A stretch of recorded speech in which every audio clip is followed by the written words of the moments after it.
আমি পারবো না, আমি পারবো না। বাংলাতে এই পারা না পারার যে ব্যাপারটা, সেটা এক্সপ্রেস করার জন্য ইজিলি আমরা বলতে পারি আমি পারবো।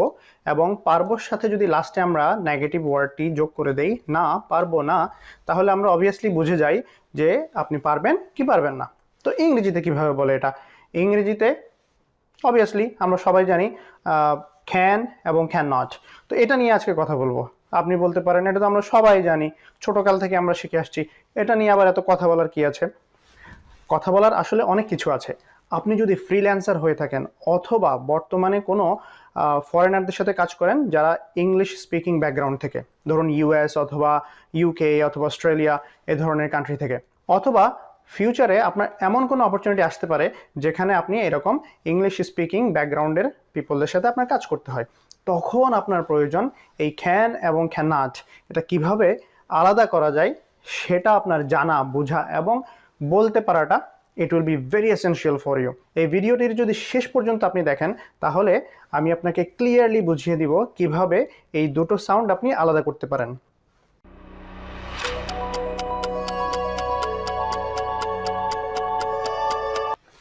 আসসালামু আলাইকুম রহমতুল্লাহ বারাকাতুহু। দিস ইজ আজিম ভাই, your partner in English speaking journey. তো আজকে যেটা নিয়ে কথা বলতে যাচ্ছিলাম সেটা হচ্ছে ক্যান এবং ক্যান নট, এই দুটো ওয়ার্ডস নিয়ে।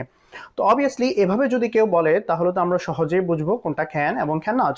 আনফর্চুনেটলি যারা ইংলিশ স্পিকিং ব্যাকগ্রাউন্ড থেকে, specially the people from US, এমনভাবে তারা প্রোনাউন্স করে যে আমাদের মনে হয় তারা বলছে ক্যান।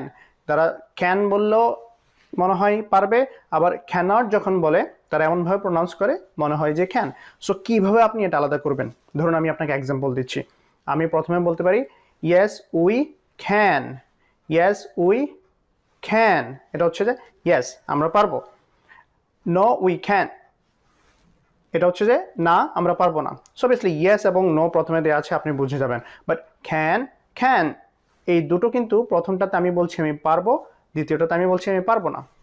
আপনার কাছে মনে হচ্ছে এক্স্যাক্টলি সেম সাউন্ড, বাট প্রবলেমটা কোথায় সেটা আমি আপনাকে এখন বুঝিয়ে দিব, তাহলে আপনি ইজিলি বুঝে যাবেন, হয় আপনি বলার সময় অথবা যারা বলছে তাদেরটা আপনি বোঝার সময়। এটা প্রথমে যখন ক্যান হয়, ক্যানটা খুবই স্মুথভাবে বলে ক্যান ক্যান, আই ক্যান। কিন্তু যখন বলবে ক্যানট তখন এভাবে বলবে আই ক্যান। এই এন যেটা সেটা নোজ থেকে সাউন্ডটা হয় আর অ্যাব্রাপ্টলি এটা স্টপ হয়, হঠাৎ করে স্টপ হয়। I can, I can. এটা হচ্ছে যে দেখুন প্রথমটা আমি বললাম আমি পারবো, দ্বিতীয়টা আমি বললাম আমি পারবো না। আরেকটি উপায়ে আপনি বলতে পারেন, যেমন হচ্ছে ক্যান যেটা তখন অনেকটা শর্ট হয়ে যায়, এমনভাবে খন খন এভাবে সাউন্ডটা হয়, যেমন মনে হয় যে ক্যান পুরোটা বলছেই না। আর ক্যান নট সেটা কখনো শর্ট হয় না এভাবে। যেমন মনে করুন আমি বলতে পারি I can do it, I can do it. সি ক্যান যেটা সেটা শর্ট হয়ে খন খন, I can do it, I can do it, meaning আমি পারবো না। আবার বলছি I can do it, I can do it, I can do it, I can do it. So and যেটা সেটা অ্যাব্রাপ্টলি স্টপ হয় আর সেটা কখনো শর্ট হয় না, খন খন সাউন্ডটা হয় না। তো এখন থেকে আপনি যখন ফরেনাররা এভাবে বলছে তখন আপনি শুনলে এই টেকনিকটি যদি আপনি ফলো করেন, এই টেকনিকটি যদি আপনি বুঝে নিতে পারেন, তবে ফরেনাররা যখন আপনাকে বলবে তখন আপনি ইজিলি বুঝে যাবেন তারা কি পারবে বলছে নাকি পারবে না বলছে। অনেক শুনে শুনে এটাতে আপনার অভ্যস্ত হয়ে যেতে হবে, আপনি বলে বলেও অনেকটা অভ্যস্ত হতে হবে। সো ইনিশিয়ালি আমি রেকমেন্ড করব যখন আপনার সাইড থেকে আপনি বলবেন তখন আপনি বলতে পারেন I can and I can not. তখন ওরা বুঝে নেবে যে আপনি কোনটা পারবেন বলছেন এবং কোনটা পারবেন না বলছেন। বাট ওনারা যখন বলবেন অপোজিট সাইড থেকে তখন আপনি বুঝে যাবেন, যখন ওরা বলবে আই ক্যান ডু ইট তখন আপনি বুঝবেন ইয়েস হি ক্যান, উনি পারবেন এটা করতে। আর যখন বলবে আই ক্যান ডু ইট তখন আপনি বুঝবেন যে ওনারা পারবে না বলছে।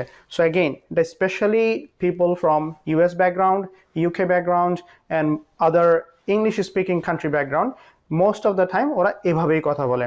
আশা করি এই ব্যাপারটা আপনাদের জন্য ক্লিয়ার হয়ে গেছে এবং এখন থেকে আপনার আর এটা নিয়ে কোনো সমস্যা হবে না। যদি কোনো কোয়েশ্চেন থাকে এই ব্যাপারে কমেন্টে আমাকে জানান। আর আমি প্রতিনিয়ত আপনাদের জন্য ভিডিও বানিয়ে যাচ্ছি যেটাতে আমার মনে হয় আপনাদের জন্য হেল্পফুল হবে। যদি আপনারা মনে হয় এমন কিছু টপিক নিয়ে আমার আলোচনা করা দরকার যেটা আপনার ইংরেজি স্পিকিংয়ের জন্য সহায়তা করবে, যেটা আপনি ইজিলি ফ্লুয়েন্টলি আপনি ইংরেজিতে কথা বলতে পারবেন, এমন যদি কোনো টপিক থাকে যেটা আপনি চান আমি কভার করি, please let me no in the comment section below. তাহলে আমি ওই ধরনের টপিক নিয়ে কথা বলবো যেটা আপনার উপকার হবে। That is all for today. Thank you so much for being with me. আসসালামু আলাইকুম রহমতুল্লাহি ওয়া বারাকাতুহু।